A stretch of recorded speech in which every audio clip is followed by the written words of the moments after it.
Guys আজকে picnic করতে গিয়ে আমাদের সাথে এমন এমন কেস ঘটে যাবে আমি তো একদমই ভাবতে পারিনি।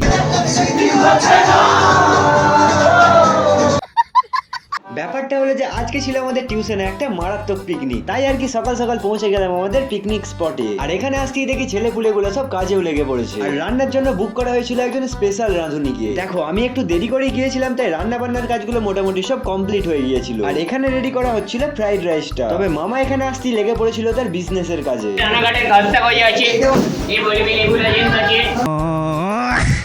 দেখো খিদে তো আমাদের জোরই লেগেছিল, তাই আর দেরি না করে হালকা করে খেতে বসে গেলাম। আর বসার সাথে সাথেই চলে এলো আমাদের ফ্রাইড রাইস। আর ফ্রাইড রাইসের সাথে ছিল আলুর দম আর চিকেন কষা। তবে সত্যি কথা বলতে গেলে সবকিছু কিন্তু একবারে পারফেক্ট হয়েছিল। আর শেষ পাতে ছিল প্লাস্টিক চাটনি আর সাথে ব্যাডমিন্টন পাপড়। আর বড় ভাইয়ের তো দেখি এখানে পাপড়ের মধ্যেও ভালোবাসা পেয়ে গেছে। আর খাওয়া দাওয়ার পরে কিছু জিনিস বেঁচে গিয়েছিল, সেগুলো প্যাক করা হচ্ছিল আমার অডিয়েন্স গুলোকে দেওয়ার জন্য।